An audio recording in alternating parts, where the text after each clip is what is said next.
So again, it's the first little sutta here. I'm only just going to read a paragraph out and then go back to the Anapanasati Sutta. But both of these are the word of the Buddha, and so I'm going to do the Namo Tassa to begin with.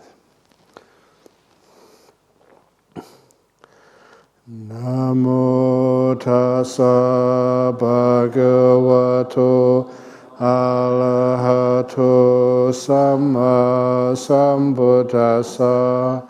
Namo Tassa Bhagavato Arahato Samma Sambuddhassa. Namo Tassa Bhagavato Arahato Samma Sambuddhassa. So the previous sutta, the Anapanasati Sutta, I was yesterday discussing the 5th, 6th, 7th, 8th, 9th, 10th, and 11th and 12th steps of Anapanasati, starting off with being aware of the piti and the sukha along with the breath, being able to observe them as the citta sankhara and then calming them down. That's the first 4. And then afterwards to be able to experience the citta. That was the step number 9. And that was followed by, oh yes, okay. Am I starting too early? I was wondering, because I brought another clock here. These 2 clocks are not in sync. Well, that's what happens. Who has an accurate clock? 3:01. Okay, that's halfway in between. This one says 3, this one says 3:03. I'll put this one at 3:01. One moment, please.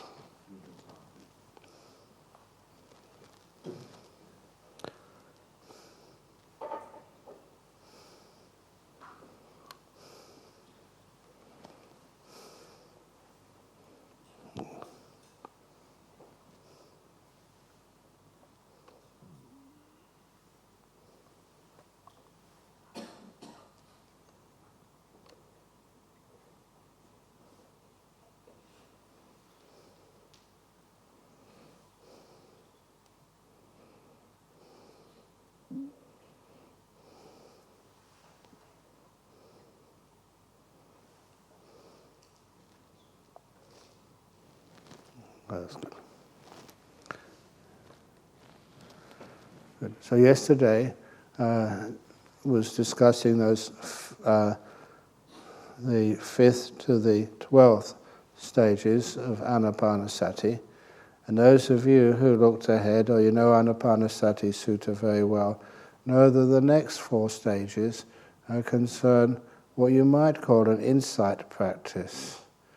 And it was here that I wanted to include the description of the 5 hindrances.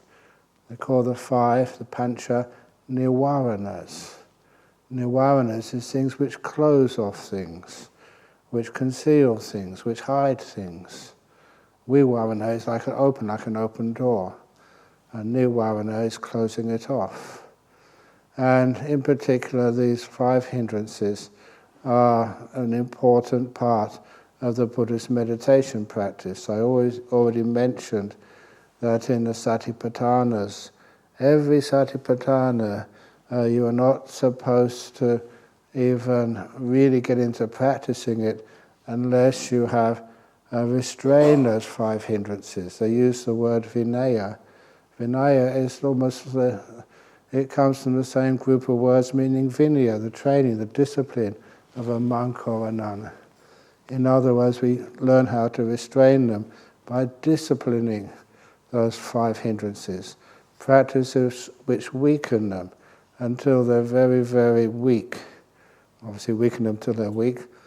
But then also, without that, you shouldn't even be doing satipatthana or looking into the meaning of things, simply because that your mind is not clear enough to do that. And so because of that, I wanted just to say a little bit about the 5 hindrances. And what I have here was also on my little stick from the Nalakapana Sutta. It starts off with a few other teachings. It's mostly the Buddha talking to his senior monks. And the Buddha says, what should be done, Anuruddha, that's to one of the senior monks, by a clansman who has gone forth thus. The idea of a clansman, you can see this coming up many times in the Buddha's teaching. They usually, call people who become monks almost like, no, you can't call it nobility. Clansmen, like really good people from good families. It's just like an idiom in those days. Even though that not all monks and nuns were from good families, but nevertheless that seemed to be like almost a term which was used. And as long as a person could live as a monk or a nun, they were allowed to be a monk or a nun. This is just one of those words which sometimes can cause the people to ask, what on earth does that mean, a clansman? But anyway, what should be done, Anuruddha, by someone who's gone forth? While he still does not attain to the rapture and pleasure, that's the piti sukha, that are secluded from the 5 senses and secluded from unwholesome states, which is the way of saying the first jhana, or to something more peaceful than that, desire invades his mind and remains.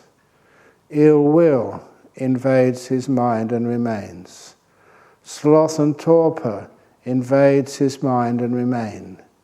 Restlessness and remorse invade his mind and remain. Doubt invades his mind and remains. Those are the 5 hindrances.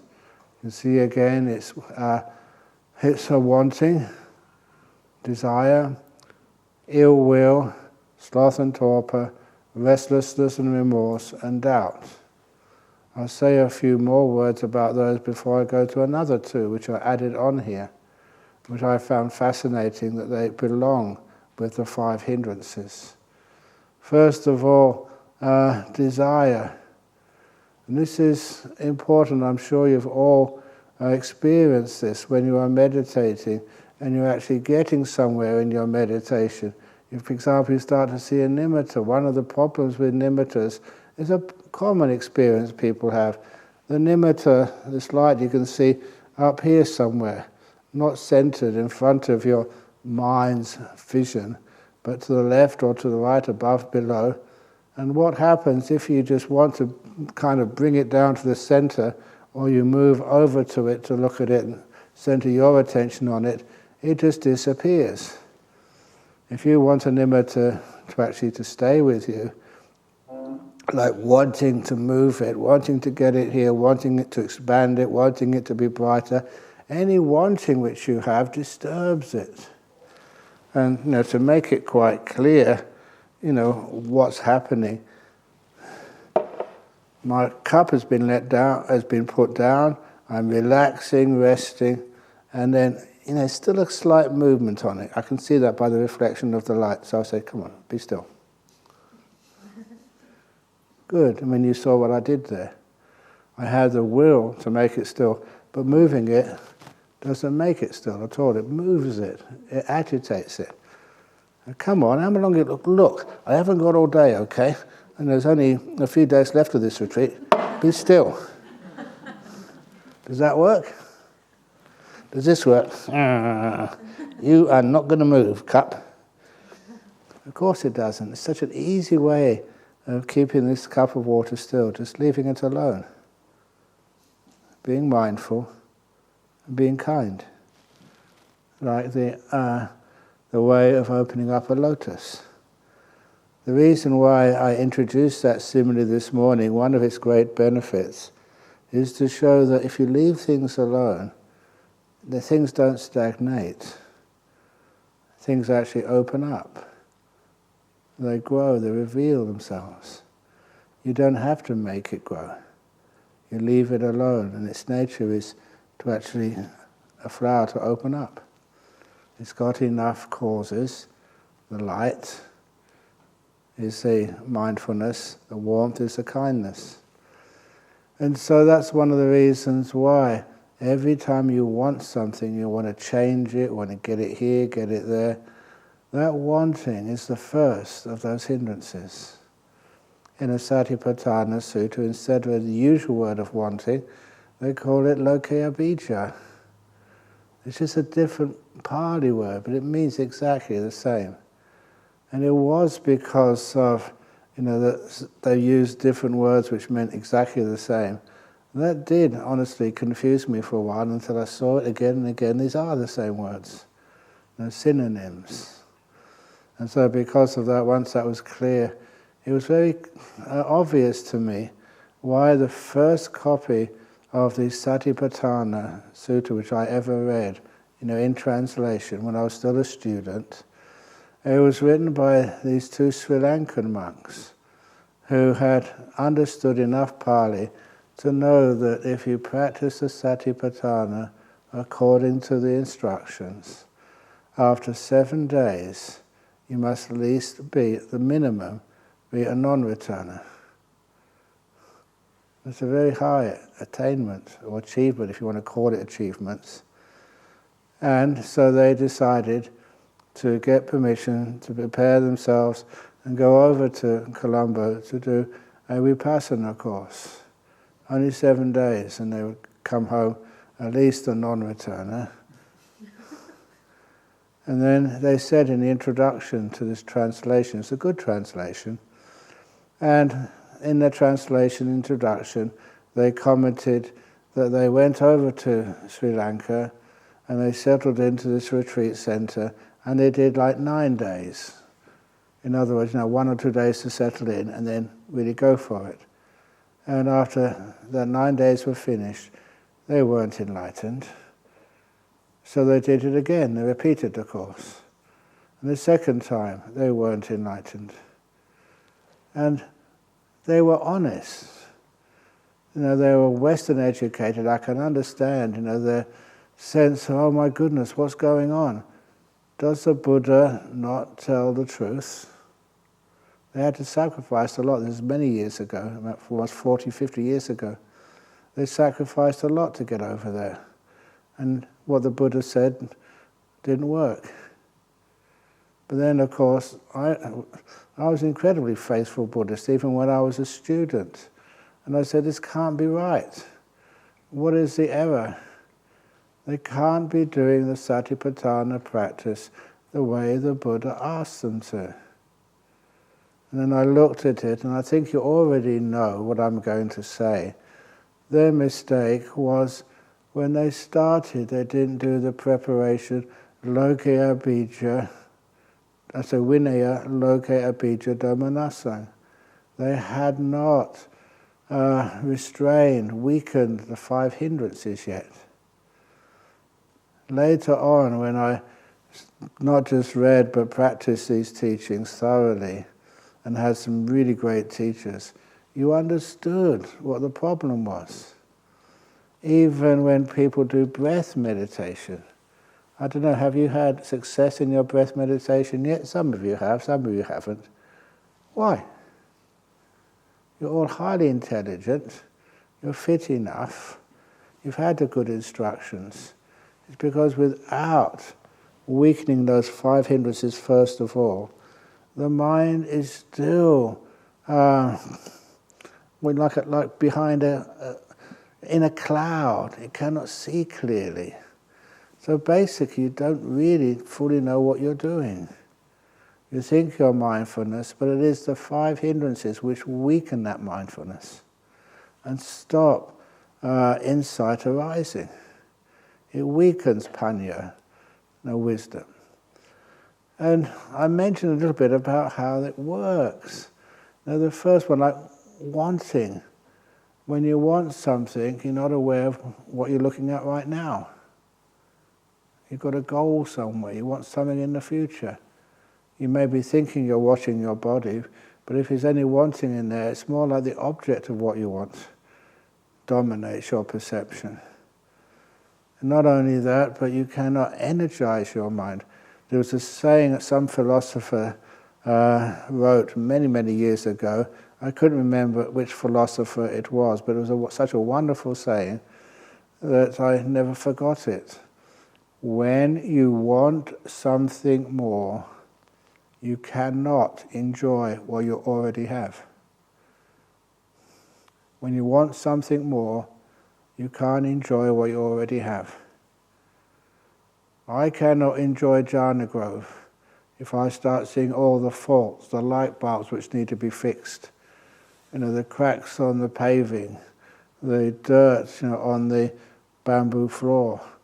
If I keep seeing that, I can't enjoy this incredible meditation center in which we're sitting right now. And that's always also the case that for many years, I was the main builder of a Bodhinyana monastery, and then when Ajahn Jakaro departed, I was the head monk there. And people would come to Bodhinyana monastery over the road, and they would say, "Oh, you're so lucky, Ajahn Brahm. You live in such a beautiful, quiet monastery." And then I had to be honest with them. I said, "You may, as a visitor, think it's quiet and peaceful, but how many monks do I have to deal with?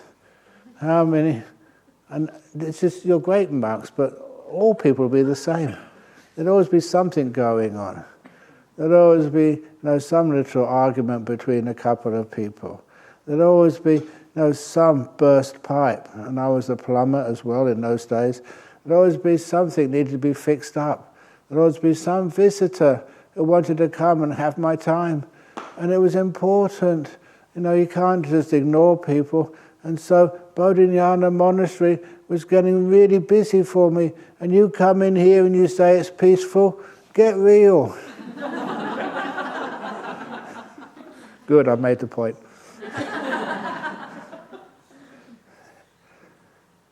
And I realized that's my mistake. And I realized that sometime, it was another monk once told me, he was an abbot of a monastery over in Sydney. He said, "You always get your best meditation in somebody else's monastery." If you're a monk. That was a brilliant statement.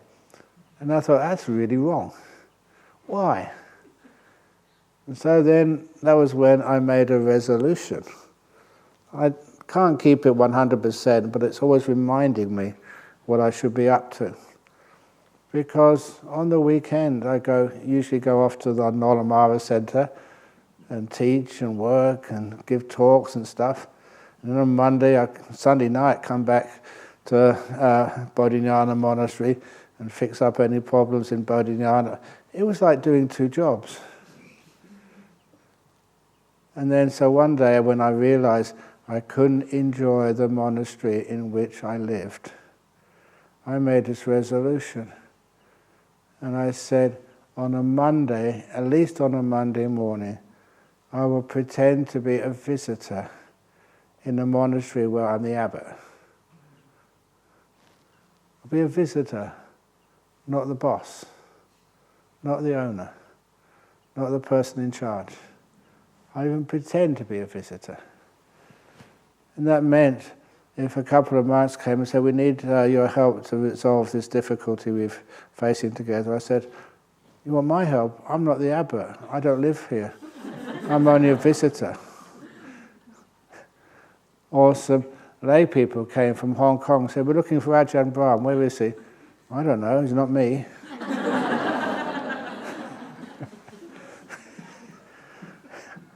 And there was some tree had fallen down, needed to be chainsawed up.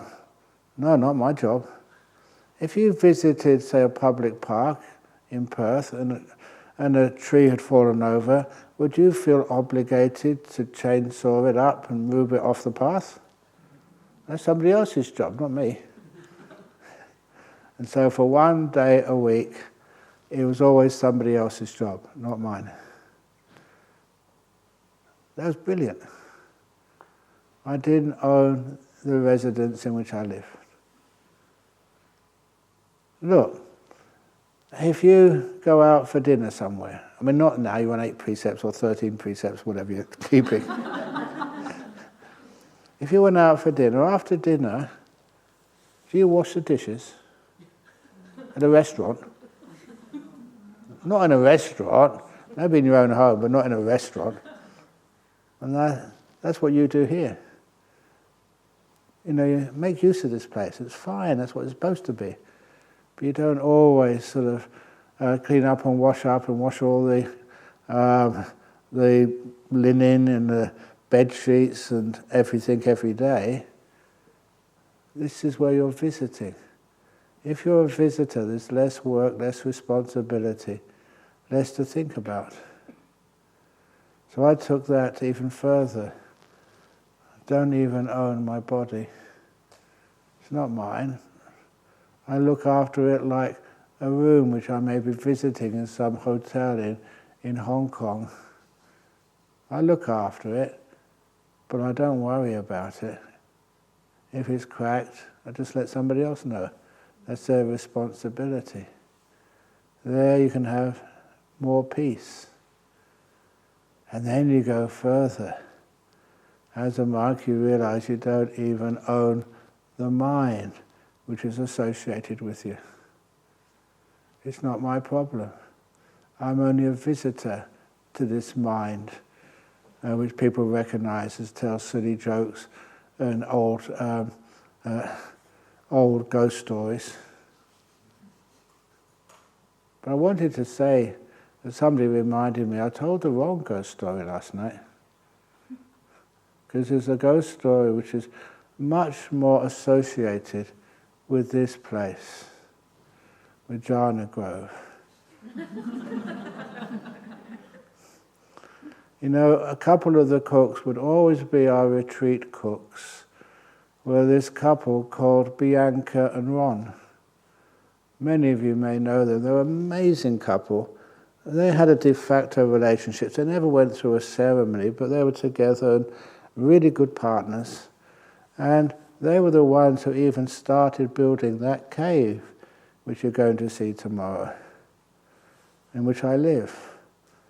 But he was a builder by trade, and he told me, and every time that Bianca was here cooking for retreatants like you, that I'd always ask her, I said, was this true? I know it was true, but I wanted her to say it, to know this is not made up. He was working in an old house, renovating it in, I think the suburb was Highgate. It's close to North Perth, in a suburb, old suburb. And in those days they used to build the houses on little stumps and then put the floor frames on. These days it's like concrete onto the ground. It's much easier to do, but the old-fashioned ones would always have like the air flowing underneath the house. And because he was just starting as a builder, he was very energetic, very smart. He was the last person on the site on a Friday afternoon, cleaning up, tidying up while everybody else had finished work. And he was working hard, doing a good job. And as he was passing one side of the house, he distinctly heard somebody say, "Put your hand under here." It was kind of spooky because there was no one around.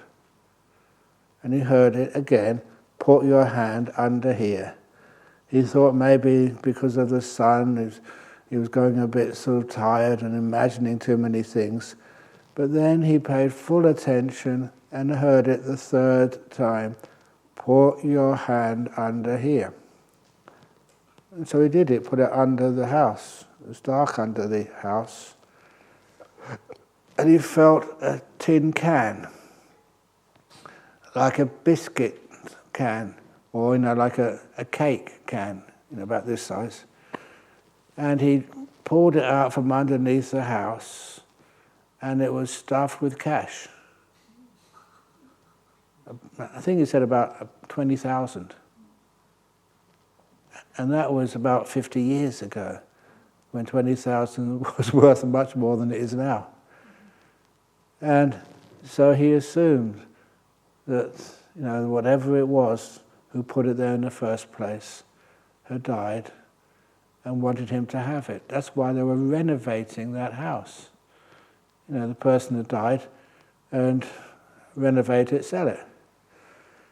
And that was his deposit for his first house with Bianca. How they got into the property market, from such a poor beginning. And it was the previous owner of the house did not like paying the tax office, and just hid the money underneath the house. Many times I've asked him, was that true? He said yes. And if you know Bianca and Rod, you couldn't find a more honest couple than that. They were really amazing.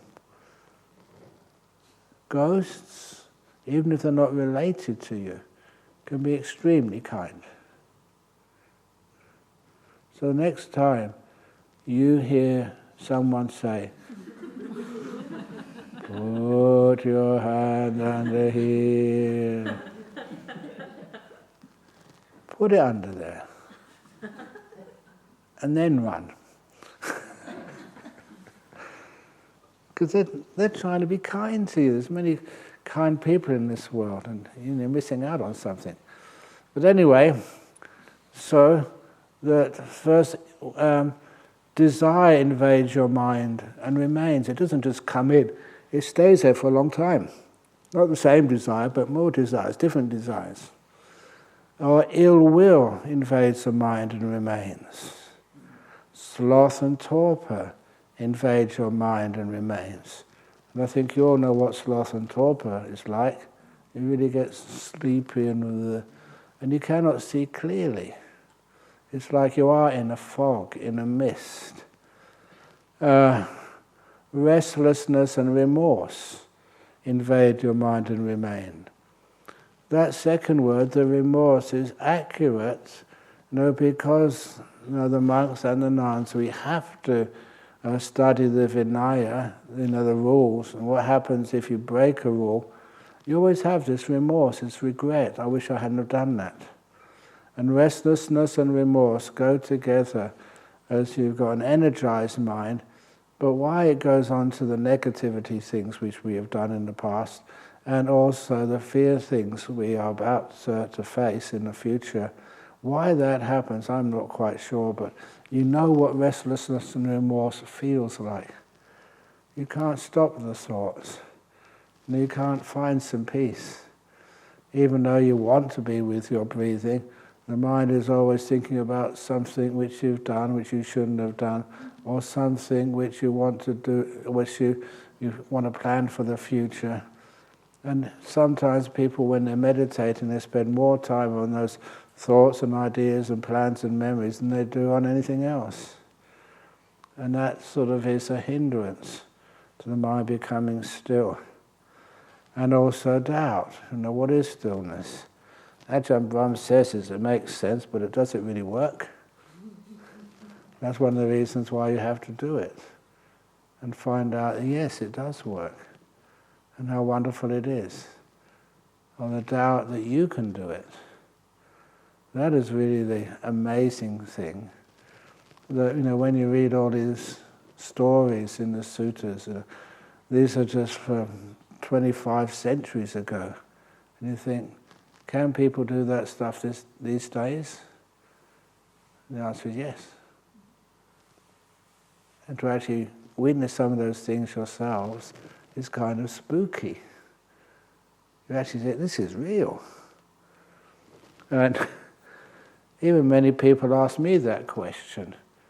Says, yeah, jhanas, I kind of beginning to understand, how important they are, but can people do them these days? Do you trust me? I will not lie to you. Yes, they can be done. Lay people, yes. Hong Kongese, yes. Indonesians, yes. LGBTQIA+, yes. And that just, when you see that and know that, it's not just saying it to make you laugh, but it's a truth.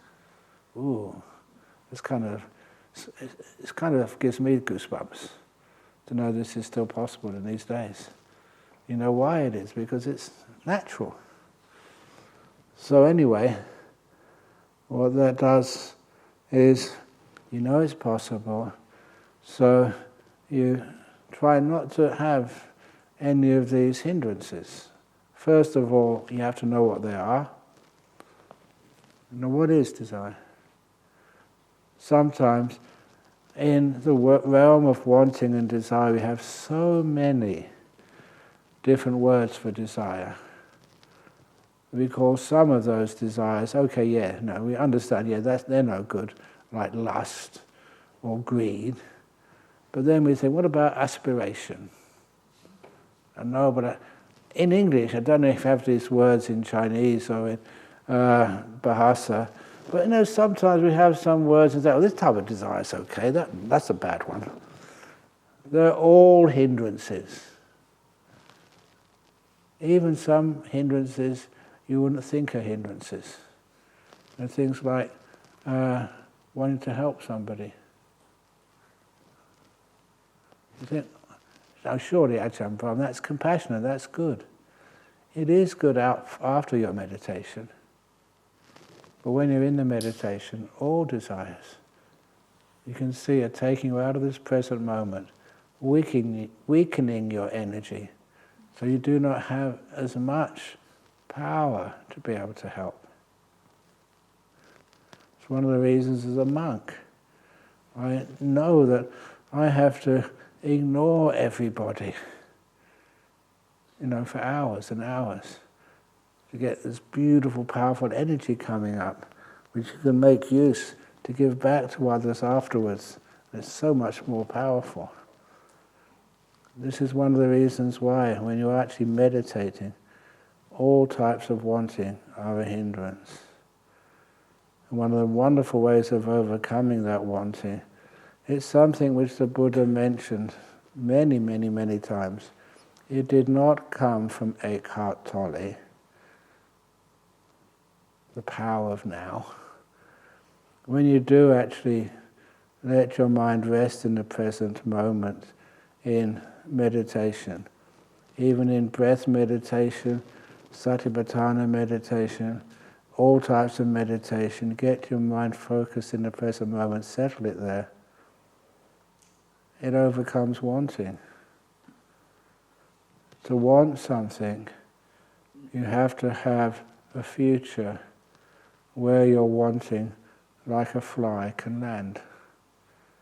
If that future is just not there, you're just totally in this moment, wanting cannot exist. It's like a bird takes off into the sky but it's got no place to land. It just falls out of the sky and dies. You're wanting. And the same as ill will. Why on earth does anyone want to give ill will to anybody? But the biggest problem of ill will is just not to other people, but the ill will towards yourself, which is a crazy thing. Why on earth do you want to harm or hurt yourself? It's the most ridiculous thing to do. Don't get into guilt. Remember what I said this morning about that anagarika who ate a sandwich in the middle of the night, broke his precepts? Didn't want to punish him. Instead of gave him those 50 strokes of the cat. Learn some kindness.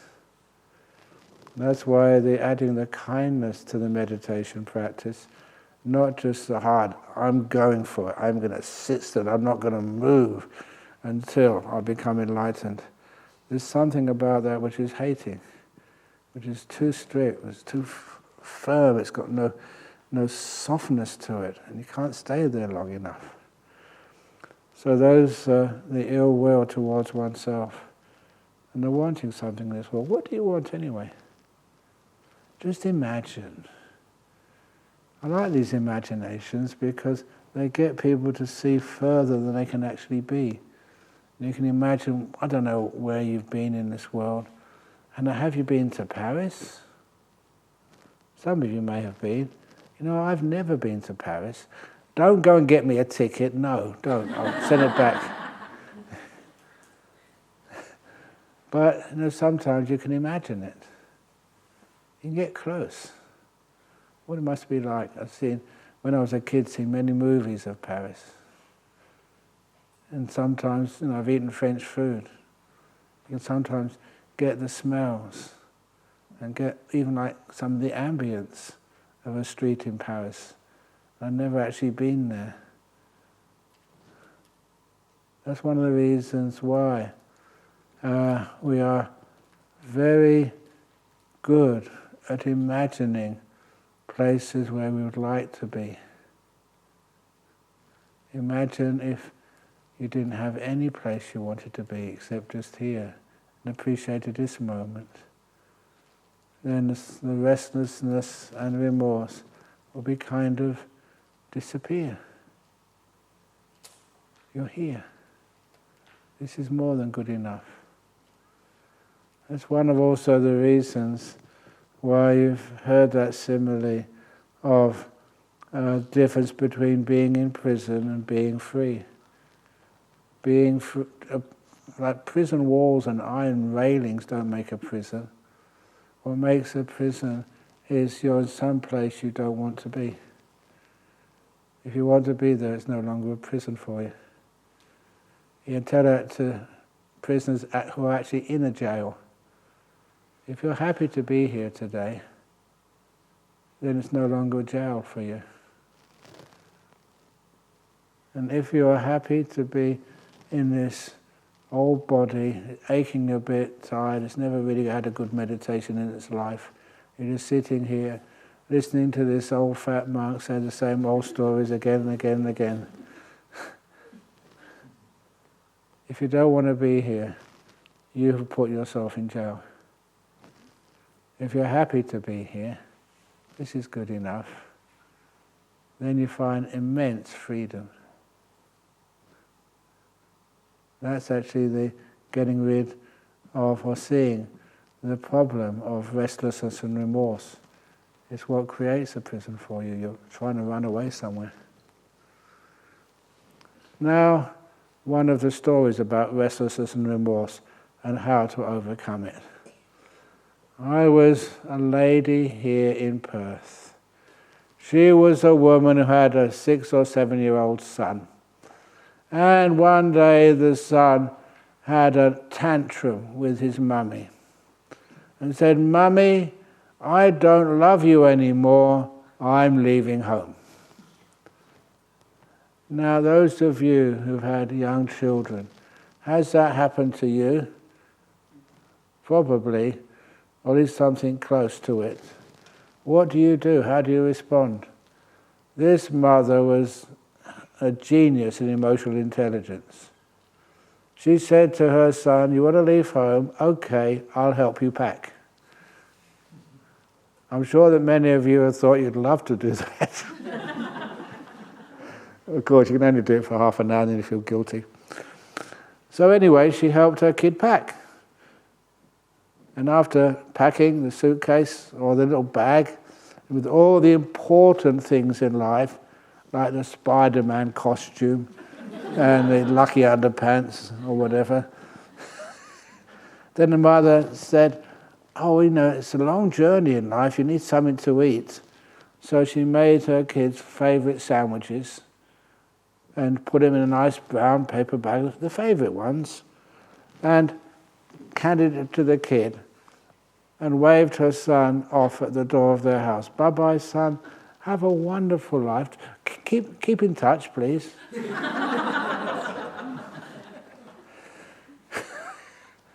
And then you can kind of imagine the little kid, walking out of the family home for the first time in its life, free at last. And they walked down to the garden gate, opened the garden gate, turned left and went down the road. The first time it left home. What do you think happened next? I mean, you probably all remember this story, it's one of my favourites. So you probably know exactly what happens, which kind of spoils it. You know what's going to happen next. But what did happen next was about 50 metres down the road, the little 6 or 7-year-old got terribly homesick. Especially because his mum was just so kind and loving. Helped him pack his bag, never argued with him, and just made his favourite sandwiches for him. And how can you stay too long away from a lovely mother like that? So he turned around and walked back, went through the garden gate, and then his mother hadn't moved from the front door of the house. Welcome home, darling. That was a wonderful example of emotional intelligence. Instead of getting angry and upset and showing ill will to someone you really love, and ill will towards yourself afterwards, why did I do that? She had this beautiful sense of kindness and wisdom. She could let her little kid go because she knew the kid wouldn't go far. Restlessness in your meditation. Why did your mind keep wandering off? I was always told, my first meditation teacher, if your mind wanders off, bring it back. And I did that for about 6 or 7 years. I wish somebody had said, find out why your mind wants to wander off. Why doesn't it want to stay with your breath? What's the cause of that? It's not hard to watch the breath. I tell everybody, you just watch the breath go in once, then watch the breath go out once. It's easy. Now I tell them, close your eyes, now watch it 1,000 times. Go in and go out. What's the difference? But anyhow, to be able to watch the breath, you have to have a good relationship to your breath. If you've always told it off, don't ever do that again. Don't go thinking about your old girlfriend's Ajahn Brahm. Stop it. Don't go thinking about how you're exploited all the time. You need better work conditions. Stop it. If you think like that, we need softer cushions in Jhana growth. Do you agree? Softer cushions?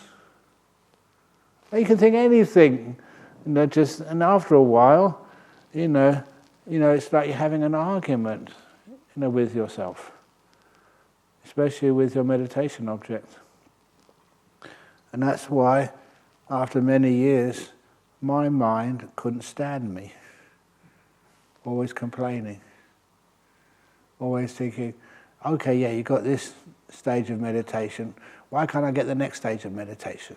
Come on, we're going to do it this time. Like a tyrant boss. Like some Margaret Thatcher telling me what to do all the time. And for those of you who remember her, I don't know, other sort of little tyrant always telling you what to do. And so after a while, you realize my relationship with my own mind was a problem. So I gave it far more loving kindness. Okay, breath, if you want to, or mindfulness, if you want to go somewhere else away from the breath, I'll help you pack your bags. And I'll get you a sandwich, so you can be happy when you're thinking about something else. Then my mind never wanted to go anywhere. You realize, wow, this guy, who's called Ajahn Brahm, is a really nice guy. I want to hang out with him. So all the wandering mind stopped. Didn't want to go anywhere. I've had so many experiences like that. I know this is supposed to be Sutta class, but nevertheless, this is one of those experiences which really rocked me, and I couldn't believe just how effective it was. And that was that year, my 6 rains retreat, by myself, in a beautiful monastery, so easy to maintain, and the local villagers, all they wanted to do was to feed me. Nothing else. They didn't want to listen to any talks or learn meditation.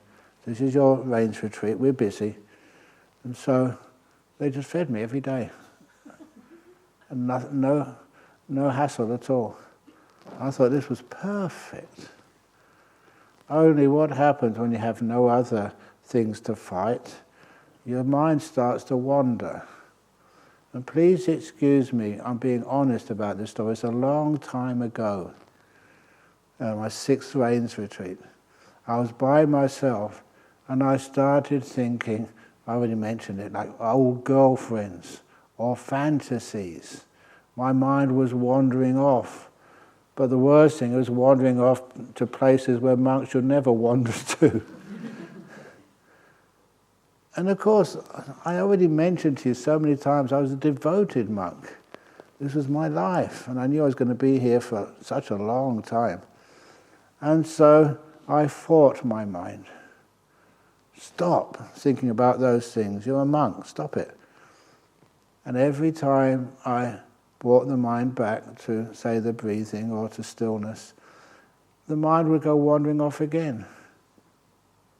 But you know that girlfriend, she was really nice. I wonder if she's still available. I was only 29 at this time, so no, stop it. You're a monk. And when you fight the mind like that with restlessness, you get more and more tired, frustrated, and also nothing was working. I just couldn't get my mind still. And the harder I fought, the more restless it became. And I was just by myself in that monastery, and there was no Dhamma books to read. All the Dhamma book, actually the only book which I read, there was one book in English. The previous monk who was there was a trainee doctor. So it was an English book with all the different medications available from this pharmacy. Really boring. But out of me being bored, I started reading it and said, well, you're going crazy, Ajahn Brahm. So I wondered what to do to stop this, really quite a challenge, to my monastic life. So I had no person to talk to. There was no internet or phones in those days up there in the mountains. So eventually I went to the Buddha statue in the main hall and I bowed 3 times and I said, help. I was kind of getting desperate. Don't worry, this has a very, very happy ending. And it gave me so much insight afterwards. I said help, and the idea came up to do a deal. That's what Westerners were used to doing, deals. So the compromise was this, that I would watch my breath for 23 hours of the day, except when I was sleeping. And for 1 hour a day, if you want to think about all those unmonkish things, Ajahn Brahm, you can from 3 to 4 p.m. Get it out of your system and the rest of the day behave. I don't know if you think that was a good idea, but that's the idea I resolved on. And I promised I would do that in front of the Buddha statue. And that meant a lot to me. So I went back and started meditating and always trying to watch my breathing. And then these thoughts were just, all the barricades against the unmonkish thoughts were pushed aside, and all these old stupid thoughts would come and take their place. Again and again, I put those barricades up. No, I don't want to think like that. Breathing in.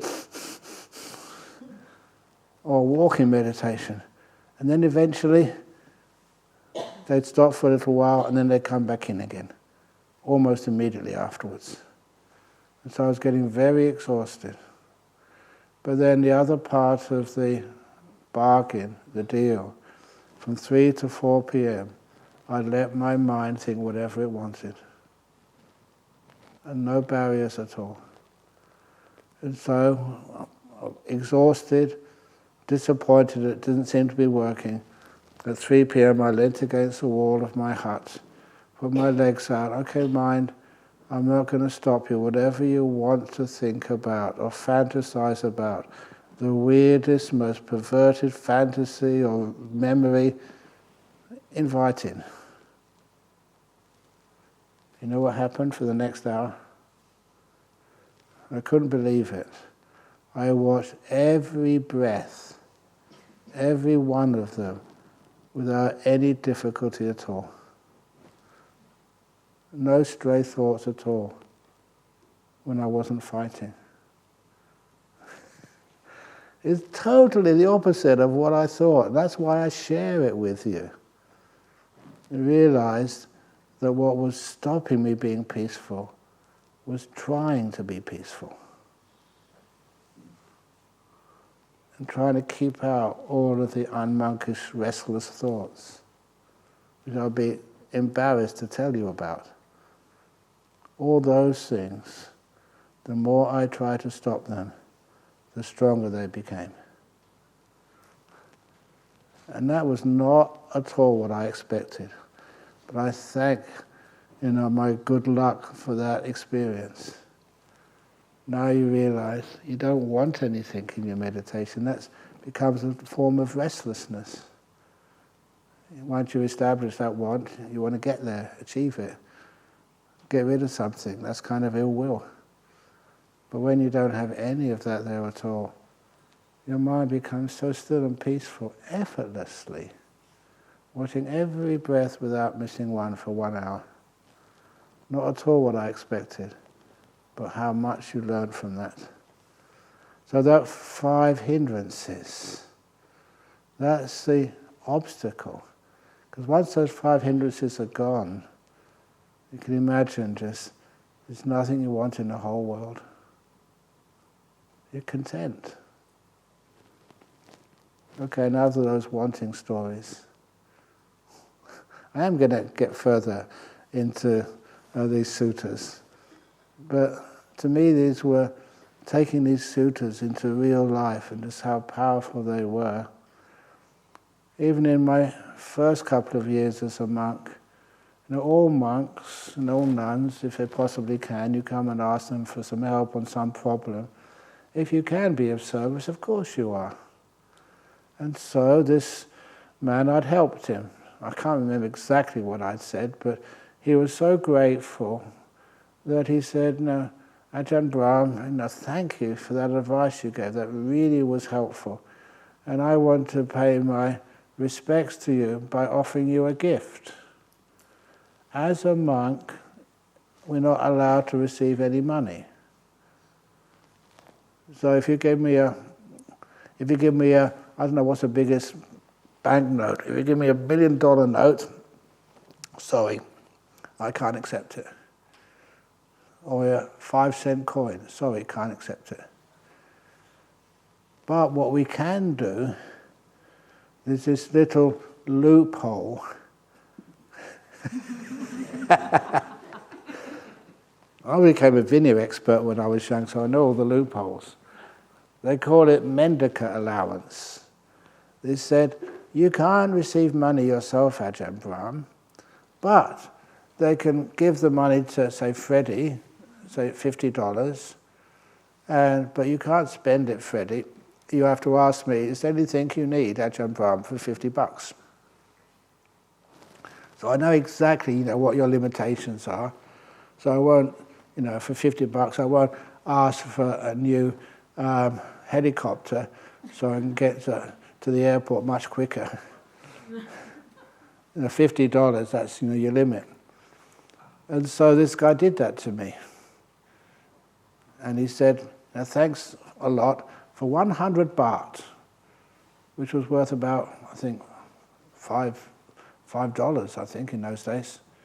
100 baht, what do you need? And that's, the amount of money I have. But you tell me exactly what you want me to buy for that 100 baht. And as a young monk, I didn't know. When you don't go shopping, you haven't got a clue what you want. Because you haven't got no money, you can't get it anyway. So I said to him, because he started getting restless, and he said, look, I've got to go home and get some dinner. And I said, look, why don't you come back tomorrow and I'll get a list for you. He said, good idea. Within 100 baht. I said, okay, fine. And that night, I went back to my kuti, my hut.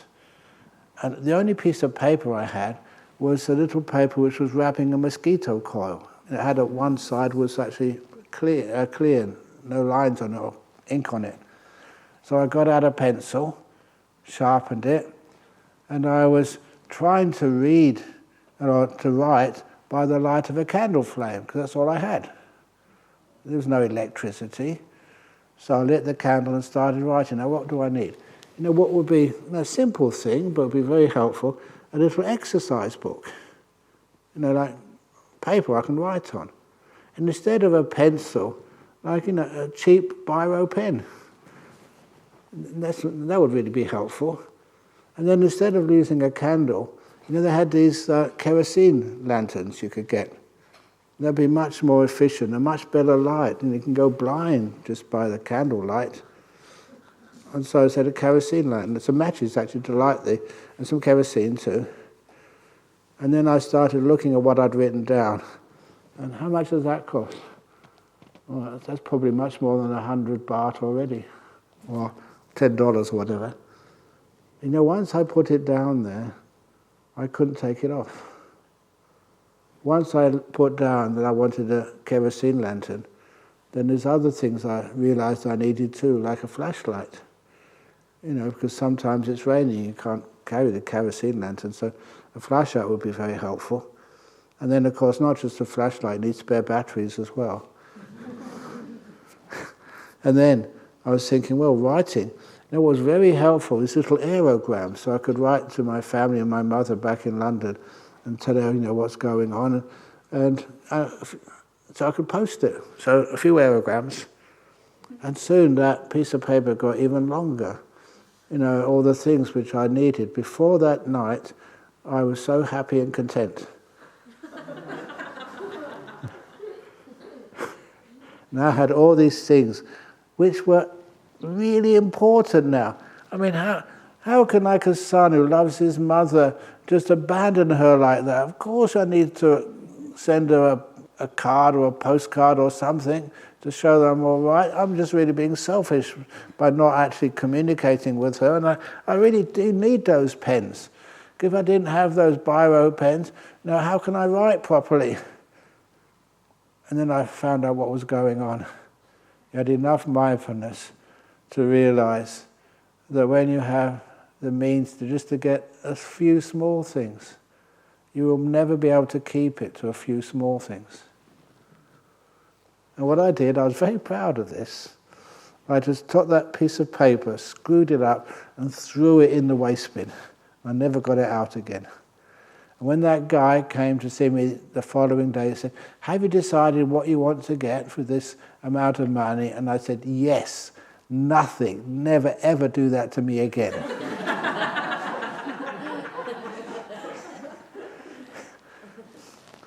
That spoiled the whole piece. Yeah, I didn't have much, but you managed to survive okay. But once you have the means to get something, it justifies it way beyond its real worth. So that's one of the reasons. I still remember that. If I saw that man these days, I'd thank him. I'd bow down to him and say, thanks for what you taught me with that little escapade. So anyway, when those 5 hindrances are subdued, you don't want anything in the whole world. You're content.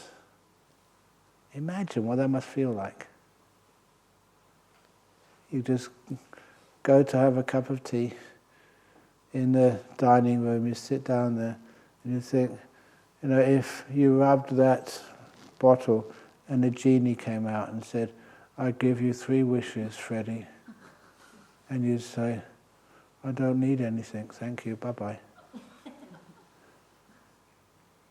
The bliss of contentment, of not needing any wishes. You only get that through the power of meditation. You do not achieve that by being a multi-billionaire. Have you seen multi-billionaires? They still have to work their butt off. They can't retire. And you wonder, what the heck are they doing that for? They've got so much money. They'll never need any money ever again. If they want something, they just flip their fingers and it comes. Cup of tea.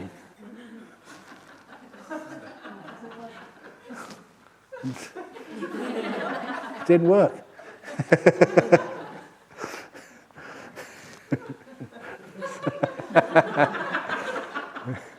So, that's the thing with wanting. Sometimes you just can't get it.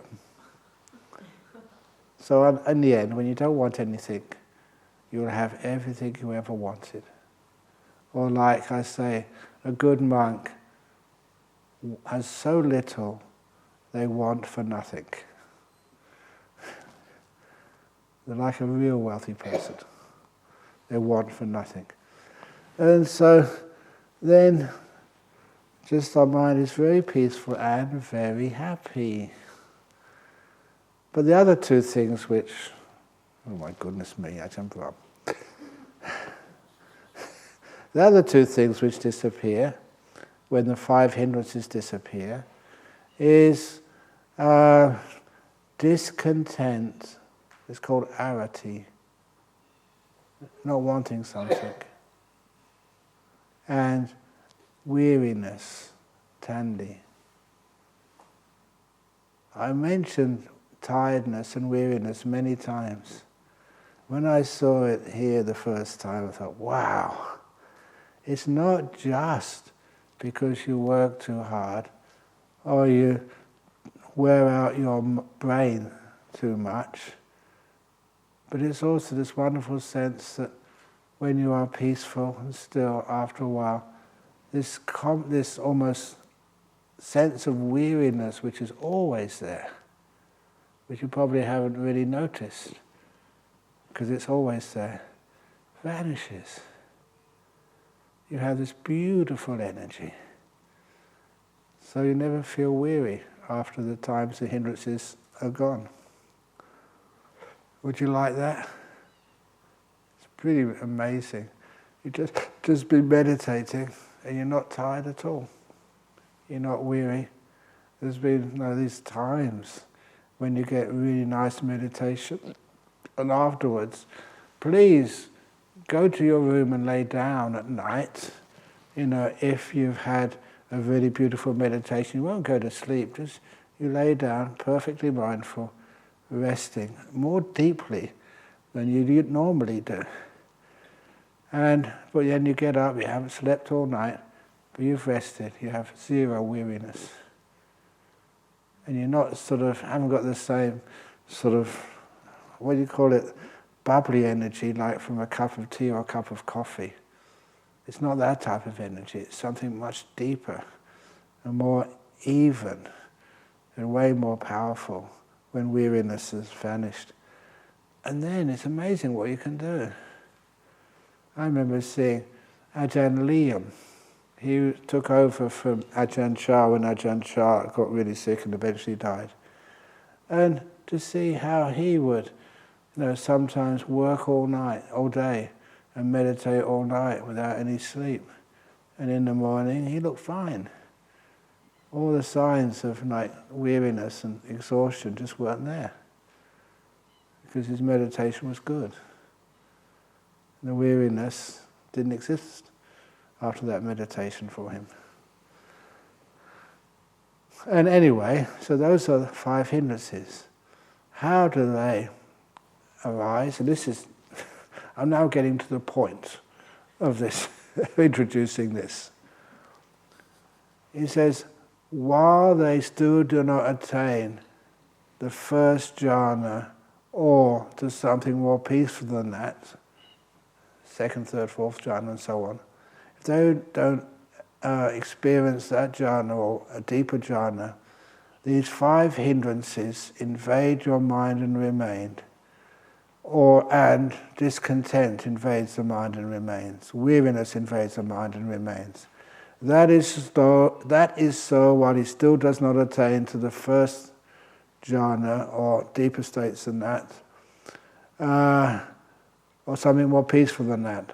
But when sometimes I pointed out that when I say these, I always mention the male term. And there's a good nun over there. So that is so while she does not attain to the first jhana or to something more peaceful than that. Oop. Oh, it's up here, yeah. And when she attains to the first jhana or something more peaceful than that, desire does not invade her mind and remain. Ill will, sloth and torpor, restlessness and remorse, doubt, discontent, weariness does not invade her mind and remain. That is so when she attains to the first jhana or something more peaceful than that. This is the classic text, the classic path to overcoming those 5 hindrances. Even just the first jhana, let alone second, third, fourth. Why do we want to overcome those jhanas? Why do you want to overcome those hindrances and weariness and discontent? It's because then your mind is poised, energized. Then actually your mindfulness is strong enough to see into things, not just to get into deeper states of meditation. When your hindrances start to become weakened, you have amazing times in this retreat center. You will notice these small little plants growing between rocks, which most people can just even tread on. They don't see their beauty, because your powers of perception are so weakened. As your mindfulness gets stronger and stronger, you see more. I've lived up here in Bodhinyana Monastery for over 40 years, over 40 years now. And one day, when I was not needing so much exercise as I do now, that it was a beautiful morning, I had a bit of time, and so I was coming back for some appointment somewhere. I told my driver at that time, can you please let me down at the bottom of the hill, the Southwest Highway in Kingsbury Drive. I wanted to walk up Kingsbury Drive. I had plenty of time. So when I started walking up Kingsbury Drive, it shocked me. What I noticed more than anything else, I could not recognize that hillside. By that time, I'd been living up here for about 7 or 8 years. And I'd gone up that hill hundreds of times in a vehicle, in the front seat with full vision of the hillside. And now it was like you were walking up that hillside for the very first time. When I did that, it's kind of shocking. Am I being transported into another place? It looked that different. So then I decided just to stop and to stare. There's not many vehicles on that road, so no one would think you're doing something weird. And I stood and stared, and then the hillside changed again. It was even more beautiful when I stopped. And I saw so many more things I'd never ever seen before, like the lichen on the rocks, and the different types of barks on the trees, the little animals which I couldn't see before. And everything looked more beautiful than I'd ever remembered. At the time, there was such a strong experience that I reflected on that so many times. And that was a kind of a simile for the hindrances. When I was looking through the window of a speeding car, you couldn't see very much because it was speeding. And I thought about it afterwards, just basic science. When you look at sort of a tree and that image, the light hits the back of your retina, and then it has to be processed, and then the brain interprets it. When you're looking through the window of a speeding car, you have one image and another image and another image and another image. Even the colours don't fully form. But if you are standing still, all the colours have all the time in the world they need to fully form.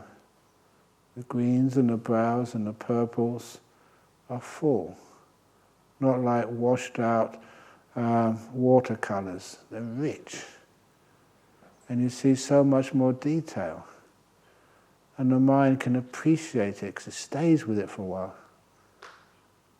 So if you want to really see things like your mind, what actually your body is, what illness is, what pain is, when you understand it, you can overcome it.